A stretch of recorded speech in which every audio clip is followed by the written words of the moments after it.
developing story, two people are hurt after what Carroll County investigators are calling an aviation accident. The FAA is leading the investigation. It happened Monday night at the Trigger Gap airfield near the Madison County line. Investigators say it happened while the plane was trying to take off from the grass airfield. The Carroll County Sheriff's Office has not revealed any information about the severity of the injuries or if anyone else was on board. Arkansas Game and Fish is investigating a Memorial Day boat fire on Beaver Lake. Multiple fire crews responded, and fortunately there were no injuries. With boat traffic expected to pick up around the summer months and around the 4th of July, firefighters say now is the time to make sure you have the proper safety equipment on board. Have a lot more boat traffic as we can move into summer, especially July 4th. 250 coming up. I expect it's going to be busy, even busier than most years. Safety comes first, as we always say. When you're going to be on the boat, first things first, you got to have PFDs or life jackets for everybody on board. We like to keep some kind of sound maker on board, like a horn or a whistle, so if you get in trouble, you can let other people know. A fire extinguisher, just in case you got a fire. Firefighters are still investigating the exact cause of that boat fire. Well, more details. Game and Fish says last year, Arkansas saw the highest number of boating-related deaths. 17 people died on waterways, with 73 total crashes reported in Arkansas. That's the highest number of deaths since they've reported in the last 15 years. The U.S. Drought Monitor shows the natural state is in a moderate, severe, extreme, or exceptional drought. The lack of rainfall this season, along with a late freeze in March, has created some challenges for farmers in Arkansas. 5 News reporter Claire Everbach shows us how one farm is adapting. Lynham Family Farms in Alma says that the late freeze in March damaged their blueberry crop. And as drought continues across the natural state, they're looking into new methods to protect their plants from severe weather and heat. One way the farm is preparing for drought is through an irrigation pond built to provide water to crops during dry conditions. The farm also built what is called a high tunnel, an unheated plastic-covered structure used to help grow raspberries. The structure helps protect the crops from severe weather and temperature changes, with curtains that automatically open and close when it gets too hot or too cold.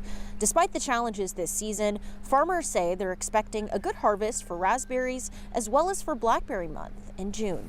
The advantage of the high tunnel is it does keep it out of the rain, but it does increase the humidity in here.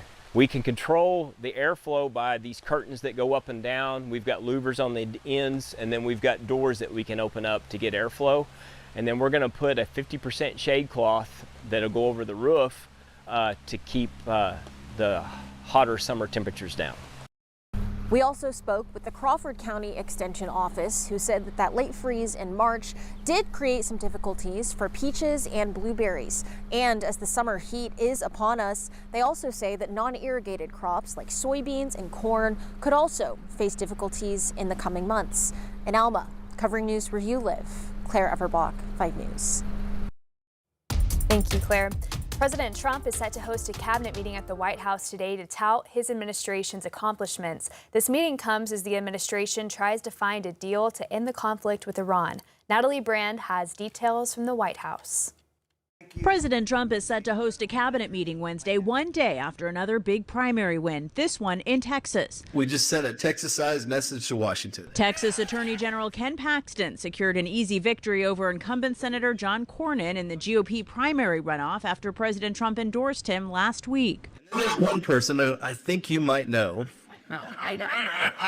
President Donald J. Trump.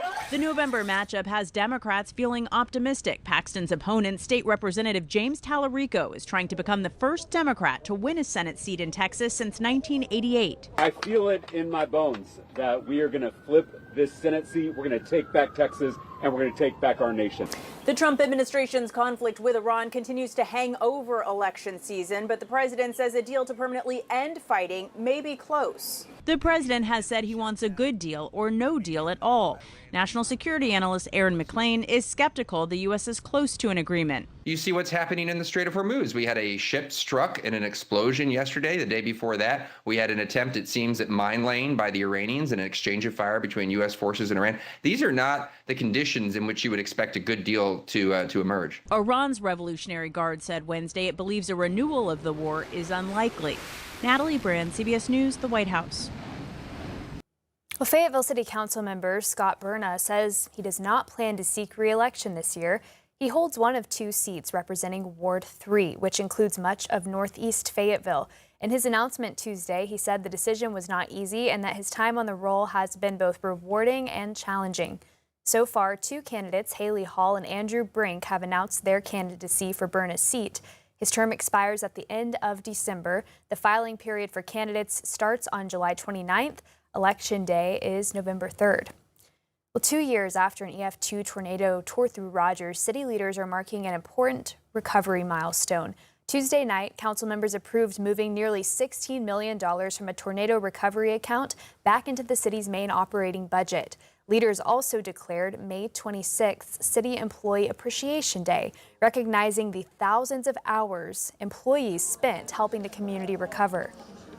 I've never been surrounded by people that are more dedicated to the public service, to the betterment of their community, and oftentimes, despite what their own dreams, goals, and aspirations might be, that they understand they're a part of something a little bit bigger. City leaders also unveiled a display filled with signatures from the employees who helped lead the recovery effort. This display will stay at City Hall as a reminder of the work that followed the storm. And the city of Rogers is celebrating the country's 250th birthday with a multi-location history-themed scavenger hunt. It's happening now, and it takes you to fun and interesting locations around Rogers in pursuit of prizes, including being entered in a drawing for the grand prize of $250. The more legs of the hunt completed, the more prizes you earn. Luke Brewer with the Rogers Historical Museum tells us about some of the locations that will be used in the scavenger hunt. Some of the locations, they're all fun locations around Rogers that we wanted people to see, that even people that lived here might not know about. Some of them are close by the museum, for instance, the caboose, and goes around downtown area. Some of them go farther out with a little bit of driving that go all the way out to War Eagle Mill and stuff like that. So it's going to be a fun adventure. Among some of the prizes you can earn are America 250 coffee mugs, magnet sets, and a tote bag.